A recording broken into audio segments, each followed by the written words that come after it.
I remember this not being the easiest thing in the world.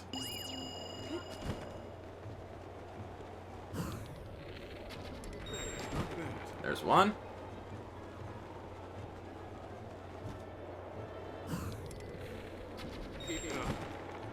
Or I could have been completely wrong.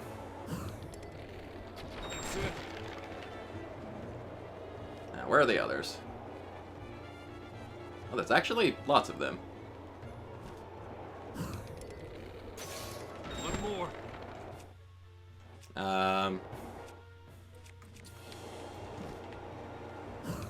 Like that? Perfect. Okay.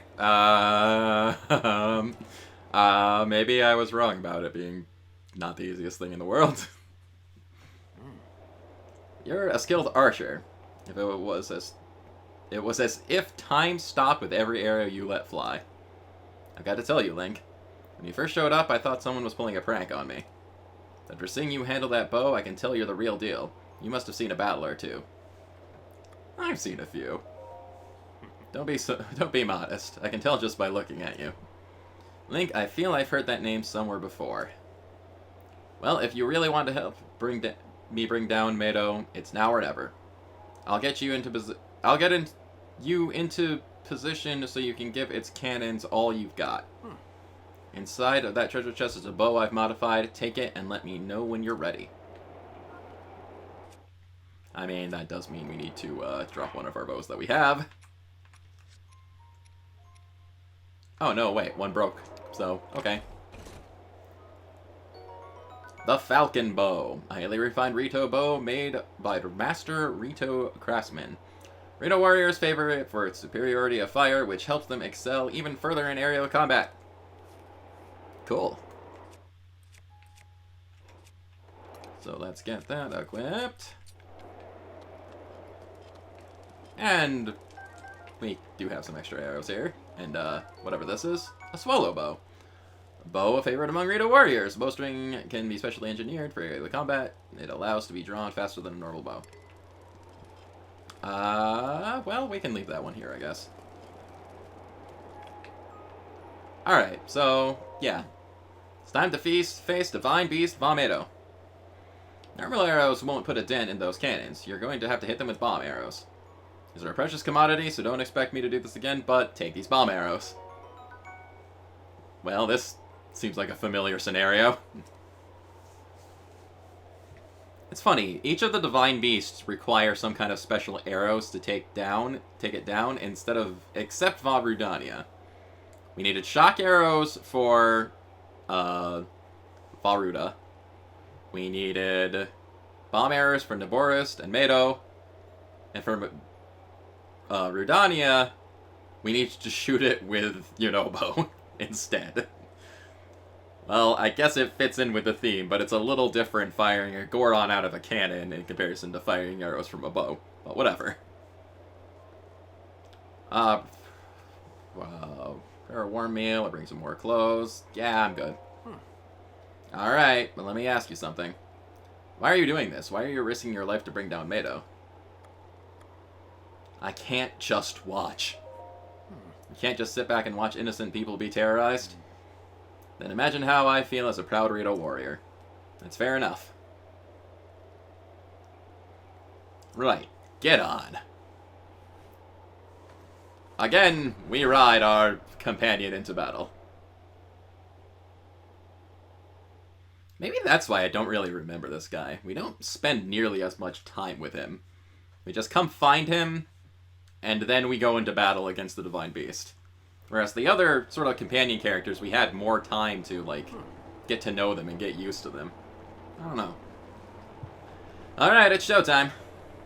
Man, even I feel like I'm going to freeze up here.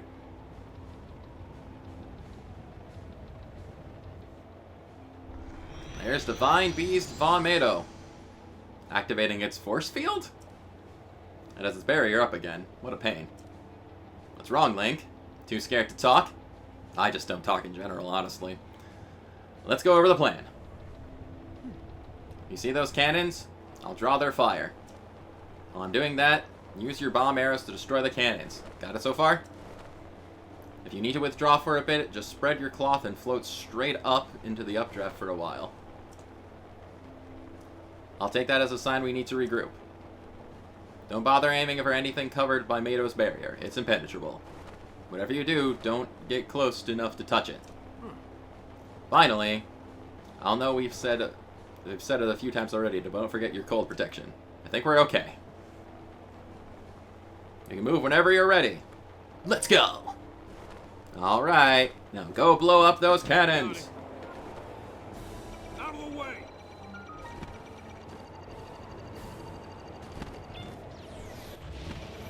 Alright, this is a bit of a hairy situation. But not terrible. Out of the way! It's just a lot of managing your sort of hang time in the air. And not getting shot out of the sky by laser cannons. Teba does a pretty good job at distracting them. And I don't think anything can really happen to him. Since he is a bird man. But overall, this fight's actually pretty cool. I mean, it's like crazy aerial combat. What's not to like about it? Again, makes it really weird, like, what an outlier Varudania is. Because instead of having, like, a cool action-y sequence, you have a slow trek up a mountain. Don't fly in the way of my explosives, please.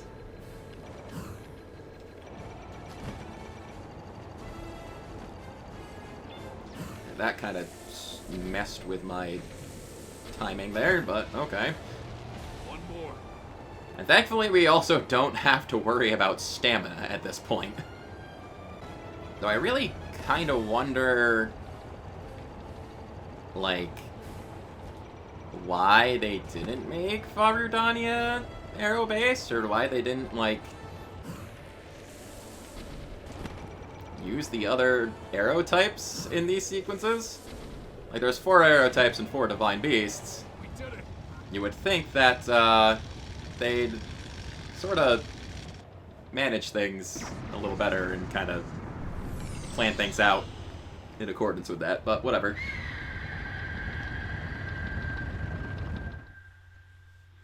With that, we are aboard Well done, Link. Vamedo. That thing is history.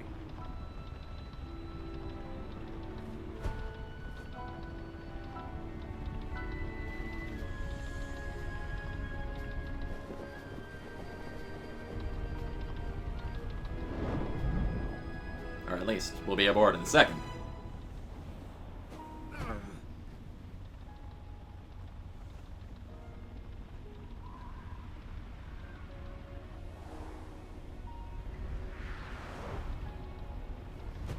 Oh, no. Bad news, Link. It looks like I got hit pretty good back there. I think I need to get back to the flight range. I just hope that I can make it back. You head down to Meadow. Good luck. It's all you. Bird thumbs up.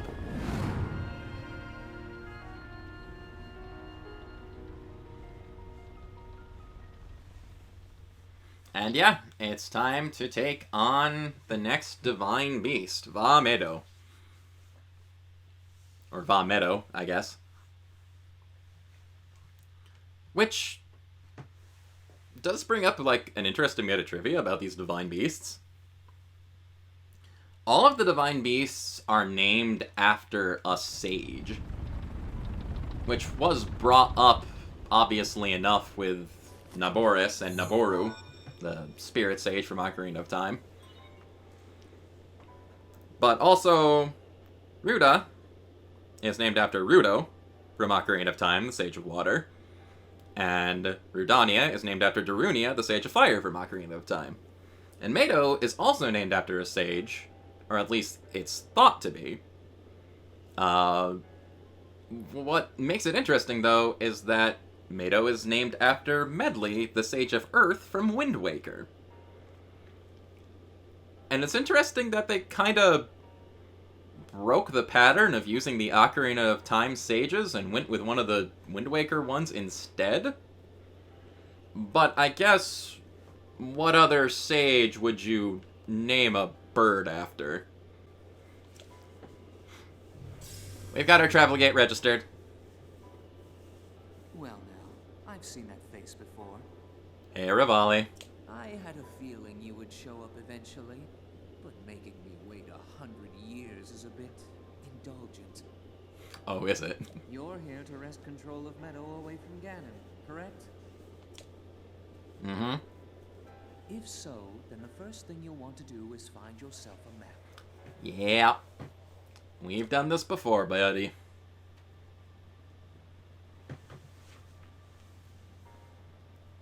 That guidance stone has the information for the layout of this divine beast. Can you make it there? Can make it there better than you. Alright, yeah. We are here, the last divine beast. Let us take care of business, I think. Okay, time to head inside this here divine beast and start shooting eyeballs. And things like that. Things that are all good. Lots of wind currents to ride. We can get up top here. It's very nice, very nice. Good view of Hyrule from up here, you know. We gotta get to that there guidance stone before we do anything else, really. Move that into place. Yes, sir. So, the subject of discussion this time. Because I like to try and think of things to talk about while I'm doing the dungeons. Of course.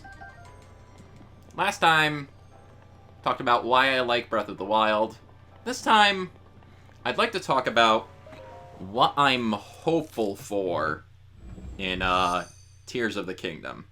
What I'd like to see happen with the game, or what I kind of expect from it. And just what I think is gonna be going on, and what I'd like to see going on, you know?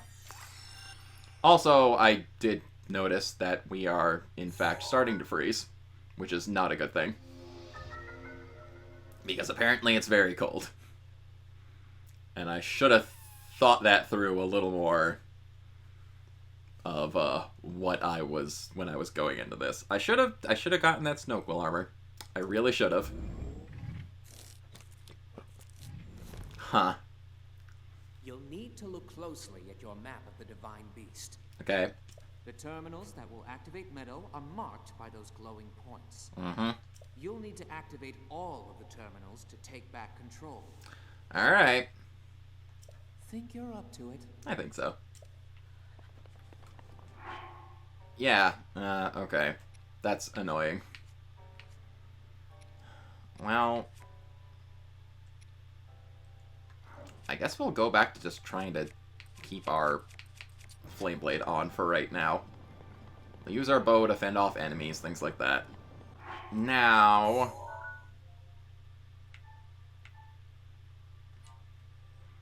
okay, so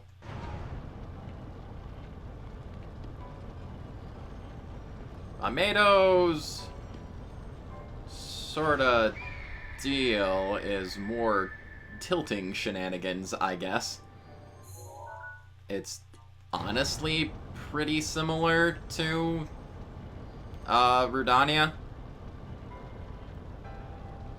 But that will, in fact, help move blocks around and things like that. Which is fine, I suppose. Okay. Hello. Treasure chest. How are you? Bomb arrows. Very useful. Gotcha. But yes. What would I like out of Tears of the Kingdom? What do I want to see from that game, and what do I want to experience in that game? What improvements would I like to see as far as things that can be improved from Breath of the Wild and things like that. There are the obvious points. Sort of subjects that I've brought up already. Horseback riding. Stuff like that.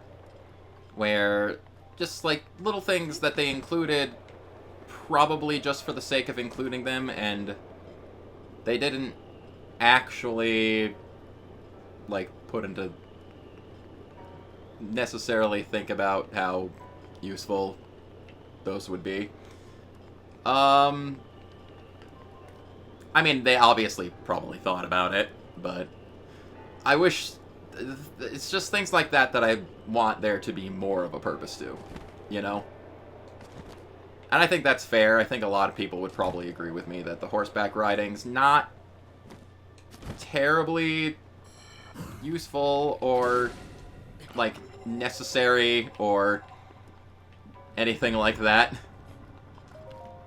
I just would like there to be more of a purpose to taking your horse and riding them about.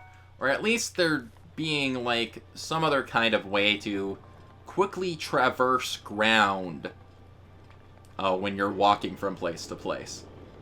Which, it kind of seems like they're doing that from a couple of the trailers with, like, those glider things or whatever. At the time I'm recording this and doing all my editing and things like that, there's not a lot to go on so far. We still actually know very little about Tears of the Kingdom a few months away from its, like, launch month. Again, I don't really have much of a concept of when this is going up or what's going to happen in the meantime. So, it's hard to say, honestly. It really is. Maybe by the time you're seeing this and you're hearing me talk about this, these sort of things will already be answered and talked about. Like, we'll be able to have horses that fly in Tears of the Kingdom, and we'll be able to just fly them up mountainsides and things like that. I don't know. Have a Pegasus stable instead of a horse stable. But yeah, I've already talked about the horseback riding and my thoughts on it, and yeah, I definitely like to see more of a reason to use it more frequently. It just doesn't, like, lend itself to the, like, structure of the gameplay overall, honestly. And I really wish it did. But it is what it is. I managed to make use of it not too long ago, for a little while. But I wish I could do that more often, and I saw more of a point to riding ponies around, you know? Alright, take a closer look at our map. All of the terminals are inside the Divine Beast. There's nothing really up here that we have to worry about, except for maybe some treasure and stuff if we stumble across it. But overall, we're going to be spending most of our time indoors, it looks like. The gimmicks of Meadow are not as complex, but I feel like getting around is still going to be a little on the annoying side. But if we move that into place, and then tilt back this way, it will keep that from moving all the way, and now we can jump up here. It is kind of disorienting, everything being at an angle. Whoa, yeah, I don't like this. This is a little motion sicknessy. Not motion sickness, but just weirdness, sickness. As for other things I'd like to see out of Tears of the Kingdom, this is also a subject that I've brought up before, and it's the rain. And how when you are in the rain, there is... What the heck? Why did that... Do you mind? Did I miss you? How did I miss you? How am I missing you? Jeez. Go away. We need to change our angle here so we can get a little more height. And glide down into there, I think. Much like this. Terminal!